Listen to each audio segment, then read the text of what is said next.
And now on Manx Radio, we take a trip into our archives to bring you a special programme first broadcast on the 5th of July 1999. Presented by David Callister, he took a trip to St John's to look at different aspects of the village and of Tynwald Day itself.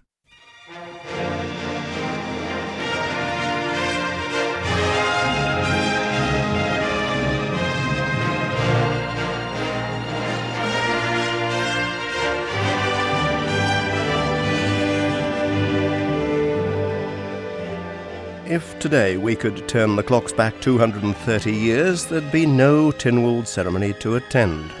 When the Duke of Atholl sold the island to the British Crown in 1765, there followed a 5-year halt to the open-air ceremony at St John's. Its revival in 1770 was met with tremendous enthusiasm, and apart from that brief break, our political representatives, both elected and unelected, have assembled at the circular mound for well over 1,000 years. Indeed, Tynwald's own millennium celebrations now lie 20 years in the past. There have been many changes to the St John's area, even in the last 50 years, as we shall hear later from the President of Tynwald, Sir Charles Carrouche. But I'd like to take you first to a vantage point which provides one of the best views of the entire village of St John's, to the stone shelter high on the hillside overlooking the Arboretum. When you arrive there, there's a plaque on the side of the building that tells you it was created as part of a Marks and Spencer celebration. In the year it was built, the store manager, later to become a member of Tynwald, was Brian Barton. Well, in 1983, we were approached by Marks and Spencer head office, and every store in the British Isles was given a sum of money to pick a project in their community, one which all the community, or in our instance, the island, would enjoy. And we had 14. We had a committee of all the staff. And I chaired it, and they came up with 14 projects. Oh, really? And this was the winner. Yes. And from that, this was to celebrate the 100 years of the foundation of the company in 1984. Yes, the plaque actually says 1884 to 1984 across here. The colours are still well sustained on it, aren't That's they? right. It shows the penny bazaar actually on the plaque. Yes. And it was quite exciting in spring of 84 to do it with the late Matty Ward, who was chairman of the forestry board then. That's right. And the forester and all the staff up here. Yes. So these other ideas then were inferior compared to this idea, weren't they? Oh, yeah, some very good ideas came forward, but this seemed to catch the imagination, and of course from it we were able to use Manx architects, Manx builders, everything. And in fact, as you'll see, it's built from the three legs, which is traditional Manx stone, with a modern interpretation of a flat roof. And the idea is that you can sit in any one of the three places, and 2 out of 3 you'll be out of the wind. Well, we're certainly out of the wind here, because the wind's blowing quite stiffly on the other side at the moment. But who actually designed it then? It was designed by a joint team of Davis and Marsh, Bill Dennard, who was the principal then, and then our famous Manx builder built it. McCard's, wasn't it? McCard's, yes, J.J. McCard's, and they had to hump every little stone up to the top of here. And this top was cast here, was it? Concrete? It was a big project, yes. Yes, it looked as if it was cast in situ here. Yep. Yes, so that in itself was quite a job getting the materials up here. It was quite a job, and congratulations to all concerned. Yes. And the cost will surprise you now. Well, I couldn't remember that, because I know we did talk about this when it was first built. Remind me, will you? It's £4,000. Really? Yes, was the cost. Do you know they'd want about 40,000 today? For absolutely, it was a wonderful joint effort. Yes. And with the forester picking the actual spot, and they decided the actual spot so that you could stand on Tynwald Field and in fact look up and see this up above the Arboretum. What did M&S think of it afterwards then as a project? It was considered one of the best in the British Isles. In fact, Alan Dent, who was the coordinator for the British Isles, came over specially for the actual opening ceremony. They were so impressed with it. Now, I don't know, I must ask you this. How many times have you walked up here to it since, 16 years? Well, a number of times, but as of late, not so often. No. The hill gets steeper every time, doesn't it? Yes, 16 years on, or Yeah. 15 years. And but it's nice, you see, one way you can look over Peel and the Folly, you can look, that's to the west, to the south, Llewellyn and Foxdale, and north, Beary Mountain, and I had to double check that it was Deary. Yeah, yes, Beary it is, yes. And it's just not too far away in that direction, yes. And it's a lovely shelter. The shower comes on as well, of course. And what is so good about it, of course, is that all the trees in the Arboretum now, even the newer plantings, are pretty mature. It's a wonderful view from here, isn't it? Oh, it is magnificent, and it's a nice picnic area, but what a view from up here. And we were well advised, and it's been a worthwhile project. And of course, people may well have been in the past sitting up here looking down at you walking along that processional way. Yes. As a member of Tynwald. Yes. How many years? 12 years. Yes. And I finished last year when I was 70. Getting a bit old now, you know, with my wooden leg. Well, we're on our way down the hill now, and it's a lot easier going down than it is coming up. It certainly is, but it's a wonderful spot, and of course it was in fact the Chief Forester himself that actually pinpointed that particular spot would be the place to build it, and that was agreed by the Forestry Board, and that's it.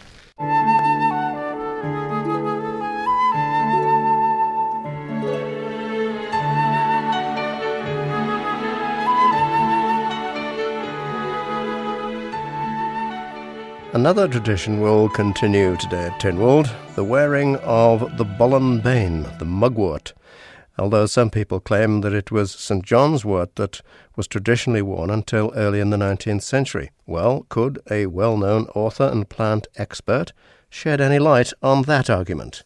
I've come across now from Tynwald Hill, across the road behind the various drinking establishments here, and with me is Dr. Larch Garrard. Now, I can't go to anyone better to find some Bollen Bane. And Larch, you think there's some around here, do you? Well, they usually leave it when they cut the car park for Tynwald Day. Let's see if we can find some. Because I think I'd recognise it. Now, there's something growing quite tall up here. Oh, well, that's comfrey. That's comfrey, yes. Yes, that's it's got a little pink flower on, hasn't it? Yes. Ah, now here we are. Now here we found the Bollen Bane, is that right? Yes, and if you see when it's upside down, you can see the back is silvery, or bane, or white in Manx. And this is why Bollen Bane is one of its commoner names. It otherwise in Manx, of course, is the herb of St John's Eve. Now, why would members of Tynwald be wearing this in their lapels? Well, there seems to have been a tradition. There are quite a lot of plants which are herbs of St John, and Tynwald originally would have been on St John's Eve, but they lost this date when they altered the calendar. It gives back 11 days, so this is the difference between the Feast of St John and Tynwald Day in terms of date. It's the 23rd of June. Can I just show you this then? This is what I believe to be St John's wort.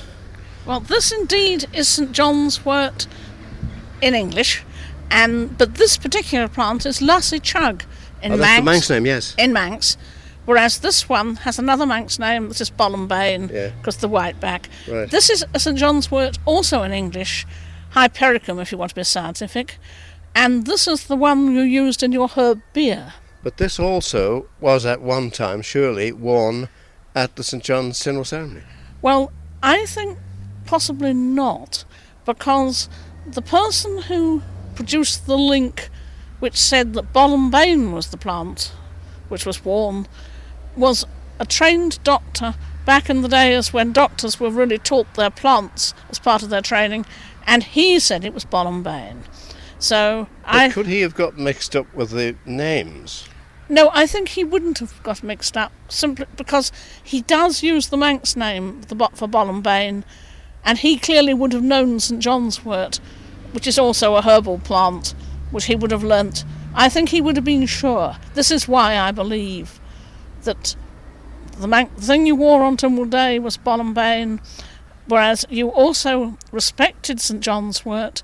It was a great charm against evil, the fairies or anything like that as well as Lasachag. And I think that the plant should be Bollambane. Well, I seem to recall my mother collecting this on the eve of Tynwald or on Tynwald Day to wear, but I may be mistaken about that. But when you look at the two plants, I mean, there's a world of difference. The Bollambane is a huge, great thing, isn't it, with wideish leaves. This St John's wort is a very small, delicate plant, isn't it? Yes, and I don't think there's any possibility that anybody confused it. I suspect that particularly in the 1930s, there was a group about who belonged to the Manx Field Club, and I rather think that it's their influence which starts getting confusion over St John's wort, and what you wore at St John's on Tynwald Day would have been a St John's wort, whereas if you were Manx, there was no confusion in your mind. Bollambane was what you wore at Tynwald and used to protect the cattle, and Lasachag, which you put in your herb beer, and there's no confusion in the Manx names. It's the English confusion of St John's wort and Bollambane.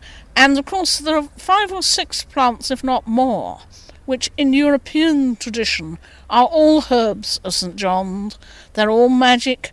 You have orpine, you have the yellow corn marigold, which is a most pernicious weed, but you use it in gardens in Greece for celebrations of this sort. Now, just so we don't confuse everyone with this, the Manx national flower, or some would say weed, is quite different again then, isn't it? Yes. Well, this seems to have been a sarcastic Victorian governor who suggested that if the Isle of Man wanted a national flower, they should use ragwort because they grew so much in their fields. And I think this is a nasty wisecrack. But how? I mean, I just don't understand it really, because it seems that it wasn't ragwort to the Manx. They called it something like dog standard. Well, it's Cushig now, isn't it? It's Cushig, yes. Well, according to some 19th century Manx speaker who was into such things, he said that their English name for it was dog standard. And the thing about it is, of course, it's a nasty thing. It's poisonous to cattle, and they will eat it very readily if it's partly wilted. So if it's cut, they will eat it. So quite how ragwort got into the act, nobody really seems to know. So here we are then. I have to take your word for it because you're the number one authority on these things in the Isle of Man. There's no doubt about that. But I know the from my point of view, the little St John's wort is by much the more attractive of the plants. Oh, well, I would agree in terms of, but its use is largely magical. Whereas the Bollambane, of course, you can use to flavour your beer. So they both went into drinks.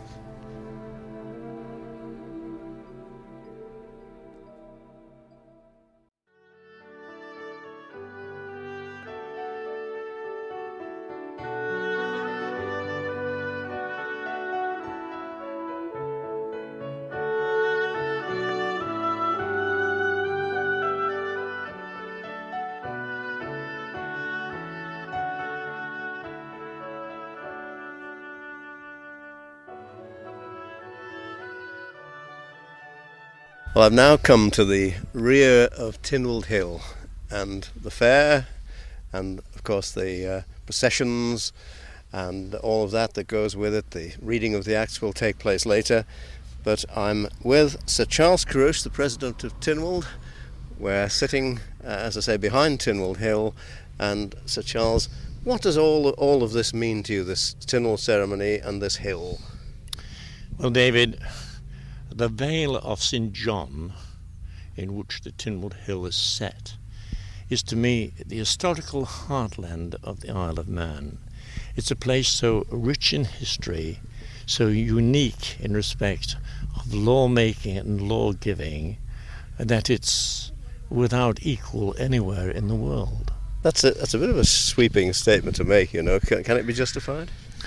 Well, David, there are those who contend that law-giving was practiced here by the Druids, with the blessing of the Scottish King Finan 134 years before the birth of Christ.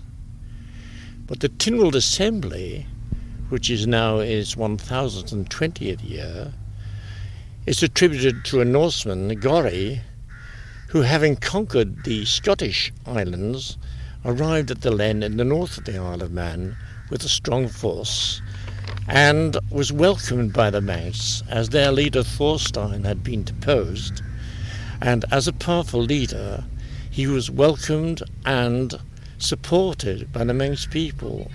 Now, he brought some rather visionary concepts to the island. He started by creating the sheadings as divisions which were required to defend the island. He then brought with him the concept of Tynwald and practiced it here in the setting of St. John's. He established Tynwald, in other words, in the Isle of Man. And it is that visionary establishment that we will be practicing today as we promulgate the laws which will lead us into the next millennium. Yes. It is perhaps surprising that this has been continued for all these 1,000 and more years. Well, perhaps we have to envisage a setting in which the Tynwald was held in the open air. There were factors relating to it which perhaps we wouldn't think about today, and those were related to witchcraft, to treachery, and indeed to the ability to get the assembly into one area where it could be addressed by the parliamentary body. As to its perpetuation over the years, the fact remains that through all the various patterns of rule in the island, nothing has been found better than the Tynwald to meet the Manx need. And it's a remarkable concept when you think 1,000 years somebody could envisage something going on for this time with modest change. Yes. And frankly, serving the island to such a degree that here we have possibly one of the most fortunate small units in the world. Can you envisage any other assembly which has the sort of stability which exists in the island at the present time? When you walk up this processional way then for the ceremony itself, do you feel this sense of history as you go along? Inevitably you do. You are only part, if you like, of an ongoing picture. And of course it is wonderful to be part of that unfurling scroll. But Tynwald will go on, and it will continue to serve the island as it has done in the past, I think very effectively in the future, irrespective of whatever external changes may take place. Yes, it has. I mean, everything has passed it by, it has remained, hasn't it, really? Yes, that's the case. Yes. Well, you must have walked up that processional way certainly over 50 times now. How has the area changed here in your time? Well, David, I first came here in 1946, and the layout of the Fairfield and the chapel associated with it had scarcely changed from 1774, and that was in fact the date of the first drawings that I have seen in respect of the fairground. Yeah. What was termed the fair no longer existed. We had quite a lot of visitors coming to the fair, but they were whisked away by the coach drivers who wanted them back in Douglas in time for lunch. So they really didn't witness the promulgation of the laws at all. No. So I suppose from a bleak beginning, things could only get better. And the fairground has been extended. The extension is now home to the large number of stallholders who come here annually, a substitution, if you like, for the fair. Music and dancing are a feature prior to and after the laws have been promulgated from the hill, which is reputed to contain soil from all the island parishes. A terrific amount of change came with the millennium in 1979. The celebration of 1,000 years of Tynwald brought with it massive change in the presentation. Flags were flown where flags were previously non-existent. Yes. The three legs, the Viking ship, all now line the processional way. The Arboretum was created and was opened by the President of Iceland. A new gallery erected in the church. The service, prior to the promulgation of the law, taking on a greater Manx flavour and acknowledging the holders of the Raeblania Vinanan and the Cleveland medals. Roles have also changed. The governor's earlier role of presiding officer of the court has been replaced by an elected president, elected from within the membership of Tynwald. Ministerial government has replaced boards of Tynwald, and the island's chief minister's role is acknowledged. Only last year, for the first time, the Manx standard has been proudly borne in our procession. Instead of rushing off at the conclusion of the ceremony, there is a wide range of entertainment here for those who have come along, going on until the day concludes with beating the retreat and the skirl of the pipes leading up to the lone piper on the hill, bringing the event to a conclusion. Yes. So this extension then, was that really your idea to make a full day of the Tynwald and the fair and what followed? Not necessarily mine. It's been the will of Tynwald to advance along these lines and to make it more of a national day, a meaningful national day. And happily, along with these changes, I've witnessed a growing pride on the part of the Manx people in their national day, as Tynwald continues to demonstrate that acting on their behalf, it can produce one of the world's most stable administrations, thanks to a king called Ori. 20 years ago, of course, there was the plan to develop even more down here. I mean, one of the ideas was to have a craft centre in the old school. Now it's still being used as a school even 20 years later. That's true, but the vision has not perished. Activity goes on in and around the Tynwald setting. To the west, the old sandpit is being transformed into what I would call a magic garden. It will be an extension of the Arboretum. It's different form, different attraction, but nevertheless a worthwhile extension of the whole setting.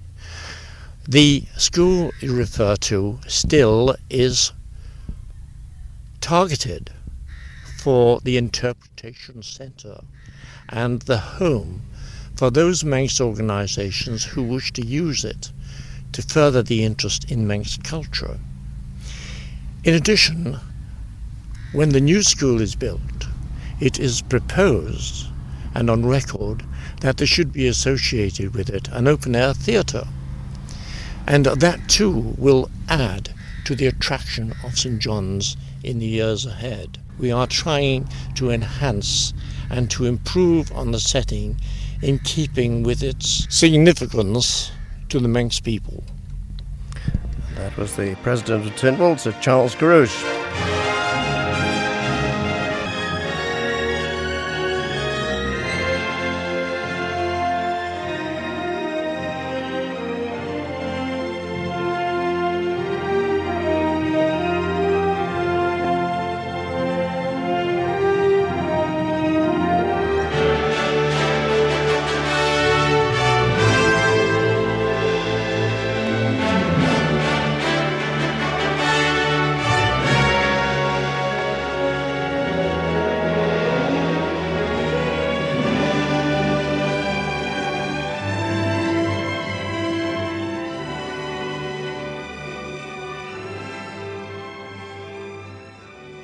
You've been listening to a special programme from the Manx Radio Archives, first broadcast on the 5th of July 1999, presented by David Callister.